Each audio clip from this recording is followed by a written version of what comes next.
You recently held a hearing about locking the clock. Yeah.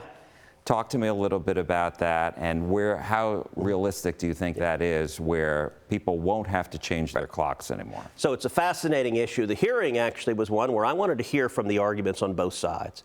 I think there's a very strong argument to stop changing our clocks twice a year. There's actually a lot of data that car accidents are caused by when you spring forward, people get less sleep, they have more car accidents, they have more depression, you have more illness, you have more heart attacks. There are actually studies that show the day after you spring forward and people get less sleep, that Monday is the day judges give the single harshest sentences of the year. And so there are real negative effects to changing the clock twice a year.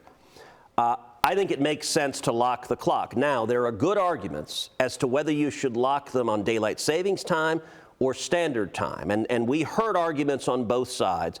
What I think we'll do at the federal level is probably advance Rick Scott's bill. Rick Scott's bill from Florida would lock in daylight savings time, but then would give states the ability to opt out. In the Texas legislature, they're considering legislation to have a referendum in Texas, to have Texans decide, if we're going to lock the clock, do we want to lock it at daylight savings time or standard time? The arguments on both sides, the argument for daylight saving time, you get, for example, golf courses that really want that to happen because it gives you another hour of daylight in the evening and the afternoon for leisure. The argument for locking in standard time is the sun rises earlier. Physicians say that's healthier for you. It reduces depression. It's closer to our circadian rhythms. I think both of those arguments are really strong.